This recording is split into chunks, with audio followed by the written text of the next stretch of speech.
اور قرآن کھلتا کب ہے؟ رمضان میں، پھر پورے رمضان تک بند رہتا ہے، پھر جب رمضان کا مہینہ آئے گا تب وہ کپڑے سے کھلے گا، دھول اس وقت دھول صاف ہوگی، اپنے جہیز کے برتن روز دھوئے گی، اماں کی اور باپ کی طرف سے ملے ہوئے برتن روز دھوئے گی، لیکن قرآن جس جزدان میں لپٹا ہوا ہے اس کو مہینوں ہو جاتے ہیں، اس کو صاف کرنے کی نوبت نہیں۔ جس طریقے سے بے نمازی عورت بے نمازی آدمی کے ساتھ نہیں رہ سکتی، اسی طریقے سے نمازی شوہر کے ساتھ بے نمازی عورت نہیں رہ سکتی۔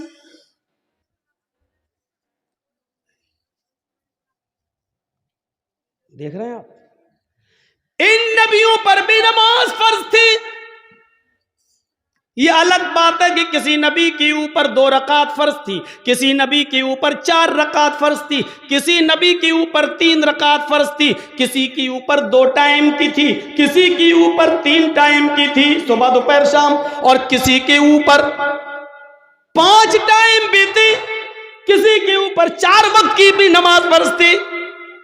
لیکن اللہ کے نبی جناب محمد رسول اللہ صلی اللہ علیہ وسلم جب نبی بنا کر بھیجے گئے تو آپ نے یہ نماز 5 وقت کی فرض کی، کیونکہ اللہ تعالیٰ نے 50 سے 5 وقت کی کر دی، اور جب 5 وقت کی فرض کر دی گئی تو نماز کا اصول یہ بنایا کہ فجر میں 2 رکعت رکھ دی، ظہر میں 4 رکعت رکھ دی، عصر میں 4 رکعت رکھ دی، مغرب میں 3 رکھ دی، اور عشاء میں 4 رکھ دی، کیونکہ کسی نبی کے اوپر 2 تھی، کسی کے اوپر 3 تھی، اور کسی کے اوپر 4 تھی، 2 سے کم نہیں تھی اور 4 سے زیادہ کسی کے اوپر فرض نہیں تھی۔ اس لیے اللہ کے نبی نے 2 بھی رکھی، 3 بھی رکھی اور 4 بھی رکھی، تاکہ لوگوں کو اس بات کا علم ہو جائے کہ میں کسی نبی کے خلاف نہیں ہوں، میں نے فجر میں 2 رکعت نماز فرض کی ہے تاکہ ان نبیوں کی بھی اقتدا ہو جائے جو 2 رکعت جو پڑھا کرتے تھے، 3 رکعت بھی میں نے مغرب میں رکھ دی ہے، کیونکہ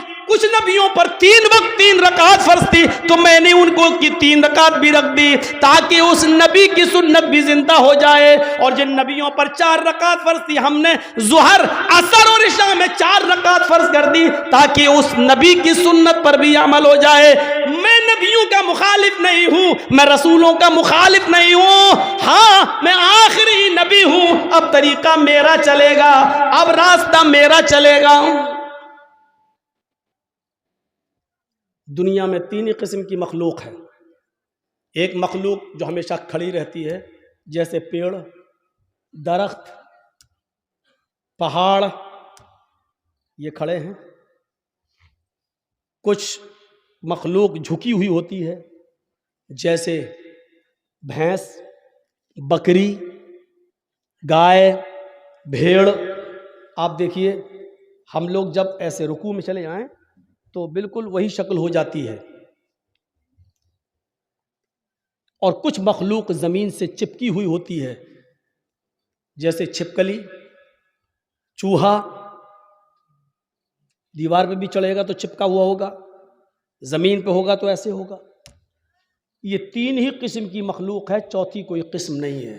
اور اللہ کہتا ہے یسبح للہ ما فی السماوات و ما فی الارض، زمین و آسمان کی ساری مخلوق اللہ کی تسبیح بیان کر رہی ہے، اللہ کی حمد و ثنا بیان کر رہی ہے۔ اللہ کے نبی صلی اللہ علیہ وسلم نے نماز میں یہ تینوں کنڈیشن لاگو کر دی ہے۔ اللہ اکبر، اے اللہ یہ پہاڑ بھی تیری حمد و ثنا بیان کرتے ہیں، یہ درختوں کے پتے بھی حمد و ثنا بیان کرتے ہیں۔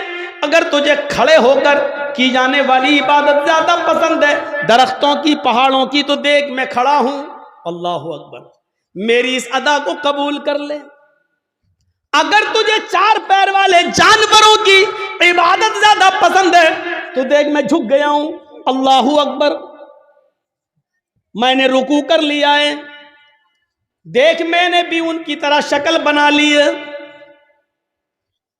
اگر تجھے چھپکلی، چوہے اور زمین پر رینگنے والے کیڑے مکوڑے، سانپ بچھوؤں کی عبادت اور ان کی تسبیح پسند ہے تو دیکھ میں سجدہ کر رہا ہوں، اللہ اکبر، زمین پر چپک گئے، سجدہ کر لیا۔ اے اللہ اگر تجھے یہ حیات پسند ہے تو میں بھی اس حیات کو کر رہا ہوں۔ تینوں چیزیں نماز کے اندر لاگو کر دی ہیں. پتہ نہیں اللہ کو کون سی ادا زیادہ پسند ہے. اللہ تینوں اداؤں میں سے جو تجھے پسند ہے وہ قبول کر لے. آئیے ایک اور چیز بتاتا ہوں آپ کو. اللہ کے نبی صلی اللہ علیہ وسلم کے پاس چند صحابہ آتے ہیں. ہاں سنیے زبردست چیز. چند صحابہ آتے ہیں اور آ کر کہتے ہیں اے اللہ کے نبی صلی اللہ علیہ وسلم، میں جب مسجدوں میں نماز پڑھنے جاتا ہوں تو یہ کافر کان لگا لگا کر سنتے ہیں، دیواروں پر کان لگا کر سنتے ہیں. جب ہم زور سے مسجدوں میں نماز کی حالت میں قرآن کی تلاوت جب میں زور سے کرتا ہوں تو یہ کافر سن لیتے ہیں باہر سے، پھر یہ مسجدوں میں گھس جاتے ہیں اور بے تحاشا مارتے ہیں. اتنا مارتے ہیں کہ مارتے مارتے پیڑتے پیڑتے ہمیں بدحال کر دیتے ہیں، لہو لہان کر دیتے ہیں. اللہ کے نبی نے پوچھا اچھا یہ بتاؤ وہ کس وقت کان لگا کر سنتے ہیں تمہاری دیواروں پر؟ کہا اللہ کے نبی شام کو جب کام کر کے واپس آتے ہیں، بہت دیر ہو گئی، تقریباً 1.5 گھنٹہ 1 گھنٹہ، وہاں بڑا شور ہو رہا ہے، وہ پیچھے وہ لوگ سن ہی نہیں رہے، پتہ نہیں کیا خرافاتیں کر رہے ہیں. بچے نہیں ہیں اس میں، کچھ بڑے بھی ہیں. ادھر دیکھیے وہ پیچھے، اور ابھی تک نہیں سن رہے. دیکھو وہ پھر چھلانگ لگا رہا، کود رہا، ان کی آواز یہاں تک آ رہی ہے. کوئی ایسا آدمی نہیں ہے جو ان کو بھگا دے، ان کو کہہ دے گھر جائے.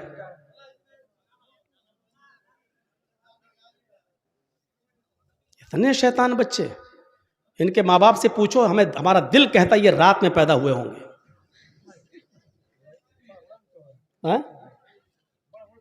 ہاں بڑا بڑا بھی ہے، ہم کو یہاں سے دکھ رہا ہے. ابھی نگاہیں اتنی کمزور تھوڑی ہوئی ہماری.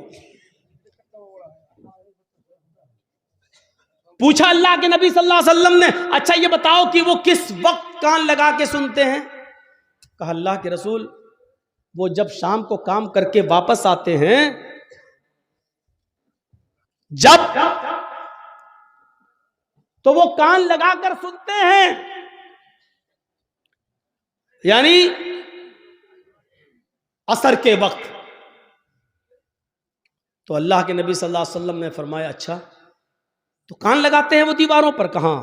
تو ٹھیک ہے، پھر عصر میں تم قرآن کی قرأت زور سے کرنا بند کر دو، یعنی آہستہ پڑھ لو. اور کب کان لگاتے ہیں؟ کہ اللہ کے رسول قیلولہ کرتے وقت. ہم لوگ جب دوپہر میں کام کر کے آتے ہیں، گھر میں کھانا کھا کے تھوڑا سوتے ہیں، قیلولہ یعنی ظہر کی نماز کے وقت وہ کان لگا کر سنتے ہیں اور ہم کو پکڑ کے مارتے ہیں جب ہم زور سے قرآن کی تلاوت کرتے ہیں تب. تو اللہ کے نبی نے کہا ظہر میں بھی تم قرآن کو آہستہ پڑھو. دیکھیے آپ نے یہ نہیں کہا کہ نماز گھر میں پڑھ لو. مقامی آدمی ہو جو کہیں کا رہنے والا ہو، آپ اپنے گاؤں کے رہنے والے ہیں تو آپ اپنے گھر پہ نماز نہیں پڑھیں گے. کوئی مسافر آدمی ہے، سفر سے آیا ہے، تو وہ جہاں ٹھہرا ہے، جہاں رکا ہے، وہ نماز پڑھ سکتا ہے اپنے مقام پر جہاں وہ ٹھہرا ہے، اس لیے کہ اس کو قصر میں کرنا ہے، 2 رکعت پڑھنا ہے. اور مسافر ظہر اور عصر ایک ساتھ پڑھ سکتا ہے، مغرب اور عشاء ایک ساتھ پڑھ سکتا ہے، وہ 2 نمازیں ملا سکتا ہے، اس کو گنجائش ہے. لیکن مقامی آدمی کو نہیں. اللہ کے رسول نے ان سے کیا کہا؟ اچھا ظہر میں مارتے ہیں اور عصر میں مارتے ہیں؟ کہاں. تو ٹھیک ہے ظہر میں آہستہ پڑھ لو اور عصر میں آہستہ پڑھ لو. اچھا یہ بتاؤ مغرب میں؟ کہ اللہ کے رسول وہ بہت دیر سے آتے ہیں تو مغرب میں وہ کان لگا کے نہیں سنتے ہیں. تو آپ نے فرمایا پھر مغرب میں قرآن کی تلاوت زور سے کرو. اچھا عشاء میں؟ ہاں اللہ کے نبی جب وہ گھر کاروبار کر کے کھیتی باڑی کر کے واپس آتے ہیں تو عشاء میں بھی کان لگا کے سنتے ہیں.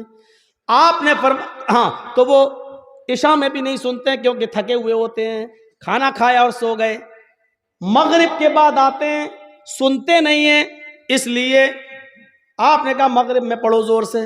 عشاء کی نماز آپ اتنی دیر سے پڑھتے ہیں کہ ان کو نیند آ جاتی ہے، وہ عشاء میں بھی نہیں سنتے. آپ نے فرمایا تو عشاء میں بھی پڑھو.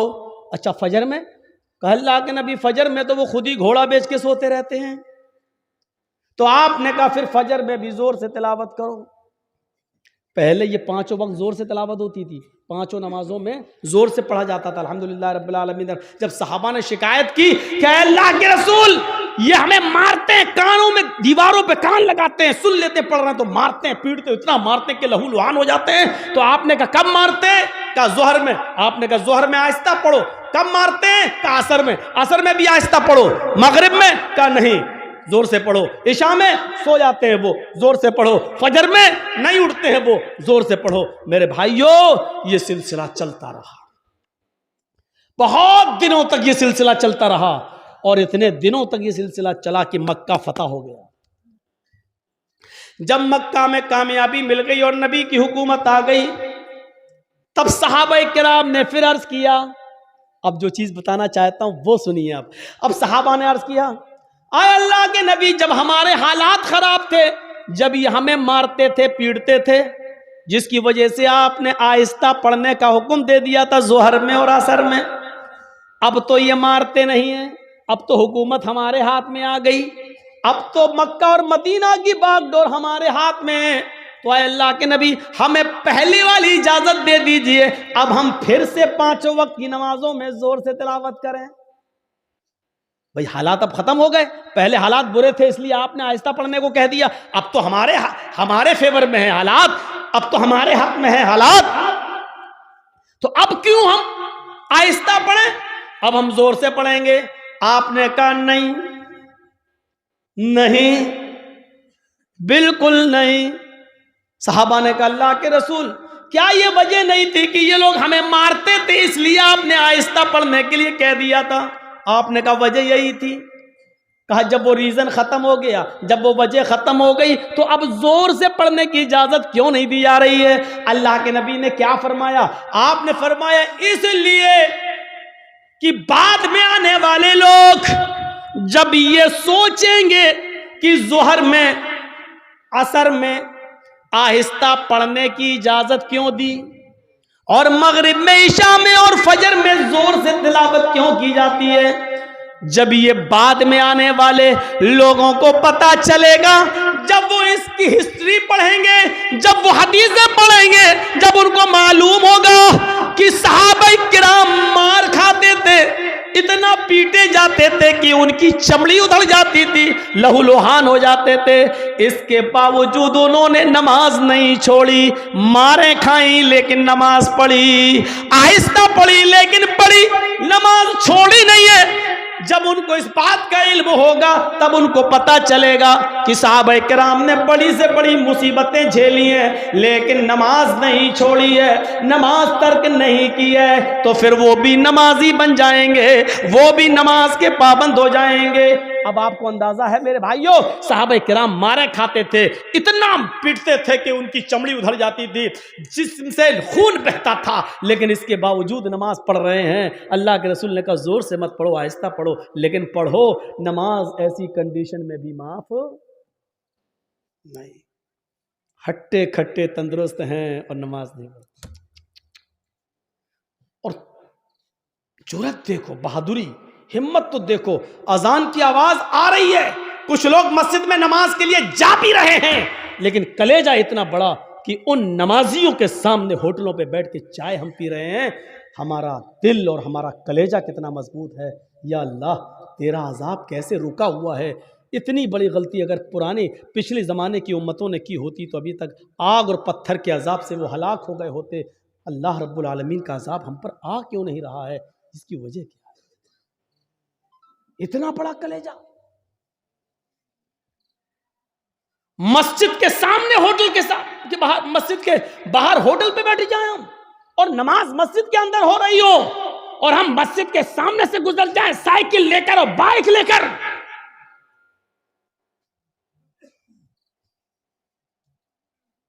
یہ مسجد دن بھر میں 5 مرتبہ بد دعا دیتی ہے، الہ العالمین ان لوگوں نے مجھے بنایا تو بڑی شان سے، جلسے کرا کرا کے، چندے کر کر گئے، سیمنٹ لے لے کے، بوریاں لے لے کر، اینٹیں لے لے کر ہمیں بنایا تو بہت اچھا ہے، خوبصورت بنا لیا، مینارہ بھی بنا دیا، بڑی عالیشان بنا دیا، لیکن الہ العالمین انہوں نے مجھے ویران کر دیا، بنانے کے بعد مجھے آباد نہیں کیا.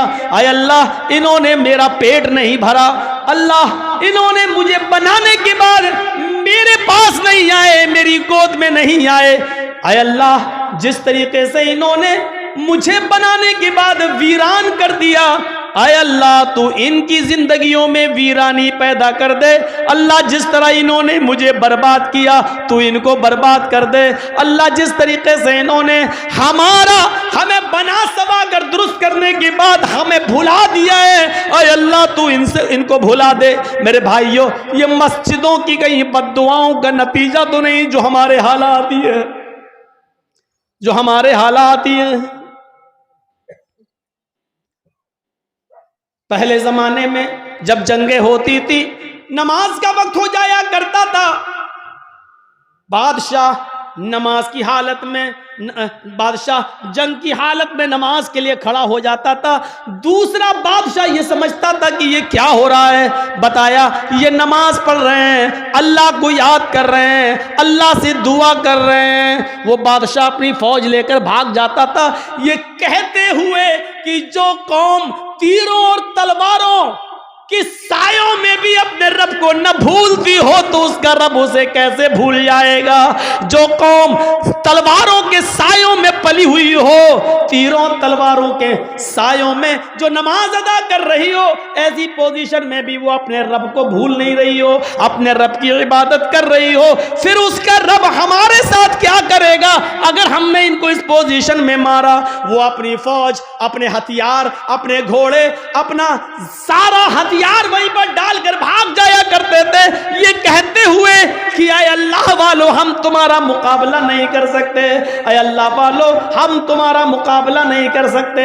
میرے بھائیوں، کل تک ہمارے یہ حالات تھے، آج ہمارے حالات یہ ہیں، ہماری مسجدوں میں نماز ہو رہی ہے لیکن کافروں کی بارات بجتی ہوئی جاتی ہے، ان کے بینڈ بجتے ہوئے جاتے ہیں، ان کے گانے بجتے ہوئے جاتے ہیں، لیکن ہماری اذان کی آواز یا نماز کی قرات بھی ہو رہی ہو تو ان کو کوئی فرق نہیں پڑتا، کیونکہ جب اذان اور نماز کے وقت ہم نے اپنی ٹی ویوں کو بند نہیں کیا ہے، جب ہم نے اپنے گھروں میں ٹی ویاں چلانا شروع کر دی تو پھر کافروں کے دلوں سے بھی ہمارا رعب و دبدبہ نکل گیا، کافروں کے دلوں سے بھی ہمارا رعب و دبدبہ ختم ہو گیا۔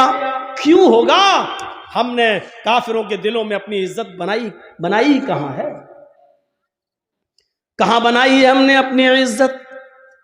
غزوہ احزاب کا وہ موقع یاد کرو، سنو، صرف ایک نماز تھی، بس ایک، وہ بھی اللہ کے رسول صلی اللہ علیہ وسلم نبی کی ایک نماز، اور وہ بھی چھوٹی نہیں تھی، بس صرف اس کا اصل وقت نکل گیا تھا۔ غزوہ، جنگ ہو رہی ہے، نام ہے اس غزوے کا غزوہ احزاب۔ اور سنو، کلیجہ سنبھال کر سنو، دل سنبھال کے سنو اس واقعے کو۔ غزوہ احزاب، کافروں کی طرف سے تیر چل رہے ہیں، مسلمانوں کی طرف سے بھی تیر چل رہے ہیں۔ یہ جنگ اتنی خطرناک ہوئی کہ عصر کی نماز کا وقت آ گیا، لیکن صحابہ کرام سنبھل نہیں پائے، کوئی ادھر تھا کوئی ادھر تھا۔ نماز پڑھیں تو کیسے پڑھیں؟ ایک ساتھ ہوتے تو چلو آدھے پڑھ لیتے، آدھے جنگ کرتے، پھر یہ جو آدھے پڑھ چکے ہوتے یہ جنگ میں چلے جاتے، جو چھوٹ گئے وہ بعد میں پڑھ لیتے، لیکن کوئی ادھر ہے کوئی ادھر ہے۔ یہ عصر کی نماز کا وقت تھا، عصر کی نماز کا وقت۔ اللہ کے رسول نماز پڑھا نہیں سکے اور صحابہ ایک ساتھ جمع نہیں ہو سکے، کوئی ادھر سے تیر چلا رہا، کوئی ادھر سے تیر چلا رہا ہے، لیکن تیر چلاتے چلاتے چلاتے چلاتے مغرب کا سورج جو ڈوبتا ہے مغرب کی نماز کے لیے، سورج کے ڈوبنے سے، سورج کے غروب ہونے سے تھوڑی دیر پہلے صحابہ کرام نے اس جنگ پر کامیابی حاصل کر لی، یعنی کافروں کو ہرا دیا۔ لیکن عصر کی نماز کا وقت نکل گیا۔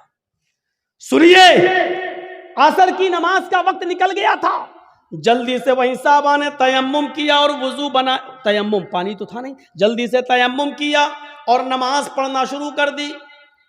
سورج ڈوبنے سے، غروب ہونے سے پہلے پہلے اللہ کے نبی نے اور صحابہ نے عصر کی نماز پڑھ لی۔ صرف وقت نکل گیا، جو پڑھنا چاہیے تھا پونے، ہم لوگوں کے یہاں کتنے بجے ہوتی ہے عصر؟ آپ کے یہاں کتنے بجے ہو رہی ہے عصر؟